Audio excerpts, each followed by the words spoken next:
নমস্কাৰ বন্ধুসকল, মই আপোনালোক সকলোকে আছামিজ বাস্তু চেনেললৈ স্বাগতম জনাইছোঁ। বন্ধুসকল, মোৰ নাম গোবিনাথ খোৱা, মই জ্যেষ্ঠ বাস্তু এক্সপাৰ্ট নিউমেৰলজিষ্ট। বন্ধুসকল, আপোনালোকৰ সুবিধাৰ্থে মই চেনেলটোত বাস্তুৰ সম্পৰ্কে, সংখ্যা তত্ত্বৰ সম্পৰ্কে, জ্যোতিষৰ সম্পৰ্কে, তাৰ লগতে তন্ত্ৰৰ বিভিন্ন প্ৰয়োগৰ ভিডিঅ'সমূহ ইয়াত আপলোড কৰি থাকোঁ। লগতে আপোনালোকৰ বিভিন্ন সমস্যাৰ সমাধানৰ উপায়সমূহৰ সম্পৰ্কে মই চেনেলটোত আলোচনা কৰি থাকোঁ। গতিকে যদিহে আপোনালোকৰ মোৰ চেনেলৰ ভিডিঅ'সমূহ চাই ভাল লাগে, অনুগ্ৰহ কৰি মোৰ চেনেলটো ছাবস্ক্ৰাইব কৰিব, ভিডিঅ'সমূহ লাইক কৰিব, কমেণ্ট কৰিব, যিমান পাৰে শ্বেয়াৰ কৰিব। বন্ধুসকল, আজি মই যিটো পৰিবৰ সম্পৰ্কে আলোচনা কৰিবলৈ আগবাঢ়িছোঁ, যিসকল ব্যক্তি, বিশেষকৈ মহিলাসকল পাৰিবাৰিক সমস্যাৰ ভাৰাক্ৰান্ত হৈ আছে, তেওঁৰ স্বামীয়ে তেওঁৰ কথা নুশুনে, সদায় ঘৰত কাজিয়া হয়, স্বামীয়ে তেওঁক বেয়া ব্যৱহাৰ কৰে, মাৰপিট কৰে, বেয়া বেয়া কথা কয়, তেওঁৰ কথা শুনিব নোখোজে, সময়মতে তেওঁলোকৰ যিখিনি অভাৱ অভিযোগ পূৰণ নকৰে, ধন টকা পইচা দিবলৈ মন নকৰে বা তেওঁৰ গুৰুত্বই নিদিয়ে, সেই ক্ষেত্ৰত এই প্ৰয়োগটোৱে তেওঁলোকক সহায় কৰিব। বন্ধুসকল, আমাৰ সমাজত এনেকুৱা বহুতো মহিলা আছে যিসকলে স্বামীৰ দ্বাৰা প্ৰতাৰিত হৈ আছে। তেওঁলোকক স্বামীয়ে তেওঁলোকক ভাল ব্যৱহাৰ নকৰে, মৰমৰ মাত এষাৰো নিদিয়ে, সদায় কাজিয়া কৰে, বেয়া বেয়া কথা কয়, মাৰপিট কৰে, এইদৰে বিভিন্ন ধৰণৰ অত্যাচাৰ কৰে। আৰু তেওঁলোকৰ এই অত্যাচাৰবিলাক সহি থকাৰ বাহিৰে কোনো ধৰণৰ উপায় নাথাকে। বন্ধুসকল, এইটো এটা অত্যন্ত ডাঙৰ সমস্যা। যদিহে পতি পত্নীৰ সম্পৰ্ক ভাল নহয়, তেন্তে সেইখন সংসাৰ অত্যন্ত তিক্ততাপূৰ্ণ হৈ পৰে। পৰিয়ালৰ ল'ৰা ছোৱালীৰ ওপৰতো ইয়াৰ বেয়া প্ৰভাৱ পৰে। ঘৰ পৰিয়ালৰ ল'ৰা ছোৱালীৰ শিক্ষাৰ ওপৰতো, স্বাস্থ্যৰ ওপৰতো, মানসিক স্বাস্থ্যৰ ওপৰতো ইয়াৰ বেয়া প্ৰভাৱ পৰে। গতিকে সদায় ঘৰখনক শান্তি বাতাৱৰণ কৰি ৰাখিবৰ কাৰণে পতি পত্নীৰ সম্পৰ্ক মধুৰ হোৱা অত্যন্ত জৰুৰী। যদিহে পতি পত্নীৰ সম্পৰ্ক মধুৰ নহয়, তেন্তে তেওঁলোকৰ ঘৰৰ ভৱিষ্যতৰ লগতে ল'ৰা ছোৱালীৰ ভৱিষ্যতলৈ অন্ধকাৰ নামি আহে। গতিকে আজি মই আপোনালোকক পতি পত্নী মিলনৰ এটা চমৎকাৰী মহামিলন পৰিবৰ সম্পৰ্কে ক'বলৈ আগবাঢ়িছোঁ।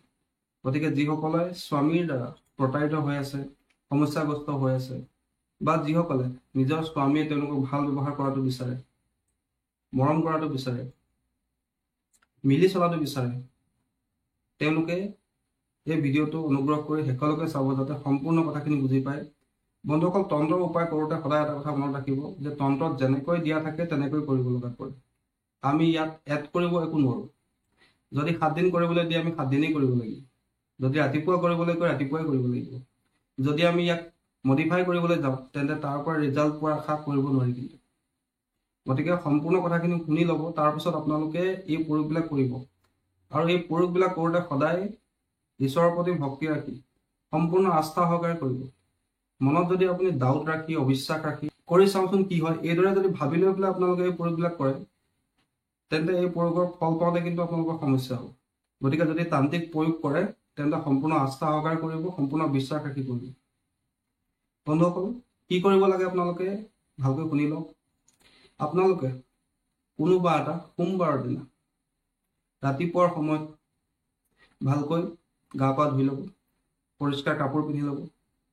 তাৰপিছত আপোনালোকে পূব দিশলৈ মুখ কৰি এখন বগা কাগজত আপোনালোকে ক'লা কলমৰ সৈতে এই নক্সাটো আপোনালোকে লিখিব। বন্ধুসকল, স্ক্ৰীণত মই নক্সাটো দি দিছোঁ, আপোনালোকে ভালকৈ স্ক্ৰীনশ্বট মাৰি ল'ব, যাতে আকৌ আপোনালোকৰ অসুবিধা নহয়। স্ক্ৰীনশ্বট মাৰি ল'ব, স্ক্ৰীনশ্বট মাৰি আপোনালোকে প্ৰয়োগটো কৰিব। পূব দিশলৈ মুখ কৰি ল'ব, এখন কাগজ লৈ ল'ব, কাগজখনৰ ওপৰতে ক'লা কলমৰ সৈতে, ইয়াত কিন্তু ৰঙা কলম ব্যৱহাৰ নকৰিব, কেৱল ক'লা কলম ব্যৱহাৰ কৰিব, লিখি ল'ব। লিখি লৈ আপোনালোকে এই কাগজটুকুৰত পাৰিলে আপোনালোকৰ পূজাত ব্যৱহাৰ কৰা বগা কেপচুলৰ নিচিনাকৈ যিবিলাক কৰ্পূৰ পোৱা যায়, সেই কৰ্পূৰ আপোনালোকে পাৰিলে সেই কাগজখনত অলপ দি দিব। তাৰ লগতে আপোনালোকে আপুনি শিৰত লোৱা সেন্দুৰ, আপুনি যি শিৰত লোৱা সেন্দুৰ, সেই সেন্দুৰৰ অলপমান আপুনি তাত দি ল'ব। দি লৈ সেই কাগজখন আপোনালোকে ভালকৈ সৰুকৈ জপাই ল'ব। জপাই লৈ সেই কাগজখন আপোনালোকে আপোনালোকৰ যি বিচনা আছে, সেই বিচনাৰ তুলিৰ তলত ভৰাই ৰাখিব। বন্ধুসকল, আপোনালোকে সোমবাৰৰ দিনা ভালকৈ পৰিষ্কাৰ পৰিচ্ছন্ন কাপোৰ পিন্ধি ল'ব, ভালকৈ গা পা ধুই ল'ব। ধুই লৈ এখন কাগজত আপোনালোকে এই নক্সাটো আপোনালোকে ক'লা কলমৰ সৈতে লিখিব। লিখি লৈ তাত যদি পাৰে পূজাত ব্যৱহাৰ কৰা কৰ্পূৰ, সাধাৰণতে কেপচুল আকাৰে, সৰু সৰু কেপচুল আকাৰে পোৱা যায়, এনেকুৱা ধৰণৰ কৰ্পূৰ যদি পাৰে অকণমান দি দিব। আৰু নিজৰ শিৰত লোৱা সেন্দুৰ, তোমাৰ পৰা অকণমান সেন্দুৰ এটা দি দিব। দি লৈ সেই কাগজখন জপাই ল'ব।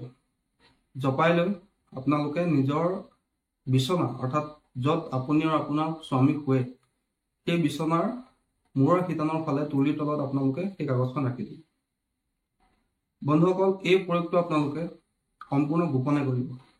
কোনো যাতে এই প্ৰয়োগটো কৰা আপোনাক দেখা নাপায় সেইটো কথা আপুনি ধ্যান ৰাখিব। সম্পূৰ্ণ গুপ্তভাৱে এই প্ৰয়োগটো কৰিব।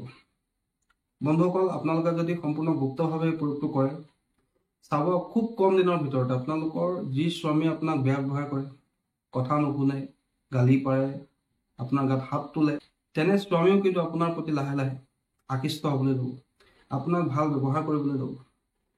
আপোনালোকৰ দুয়োজনৰে মিলা প্ৰীতি মৰম চেনেহ দিনক দিনে বৃদ্ধি পাব। বন্ধুসকল, এইটো এটা অত্যন্ত পৰীক্ষিত তান্ত্ৰিক উপায়। আপোনালোকে এবাৰ কৰি চাওক, নিশ্চয় ইয়াৰ পৰা আপোনালোকে ভাল ফল লাভ কৰিব। যিসকলে ঘৰুৱা হিংসাৰ দ্বাৰা পীড়িত হৈ আছে, যিসকল মহিলাই স্বামীৰ দ্বাৰা অত্যাচাৰ সহ্য কৰি আছে, তেওঁলোকে এই প্ৰয়োগটো কৰি চাওক, নিশ্চয় তেওঁলোকে ইয়াৰ পৰা ভাল ফল লাভ কৰিব। সম্পূৰ্ণ আস্থা সহকাৰে কৰিব, সম্পূৰ্ণ বিশ্বাস ৰাখি কৰিব আৰু কৰি চাওঁ, দেখা যাওক কি হয়। এই বুলি ভাবি কিন্তু কেতিয়াও নকৰিব। যদি এই বুলি ভাবি কৰিম বুলি ভাবিছে তেন্তে এই প্ৰয়োগটো নকৰিব। সম্পূৰ্ণ বিশ্বাস ৰাখি কৰিব, ভগৱানৰ প্ৰতি আস্থা ৰাখি কৰিব, নিশ্চয় আপোনালোকৰ প্ৰয়োগটোৱে কামত দিবই, 100% কামত দিব।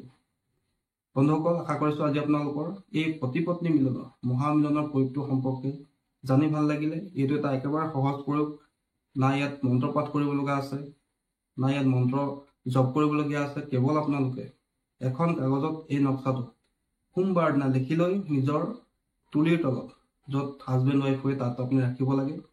আৰু এই প্ৰয়োগটো যদি আপোনালোকে মই কোৱা ধৰণে কৰে, নিশ্চয় ইয়াৰ পৰা আপোনালোকে ভাল ফল লাভ কৰিব, 100% লাভ কৰিব।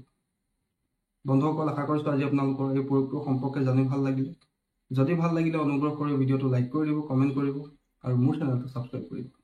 ধন্যবাদ।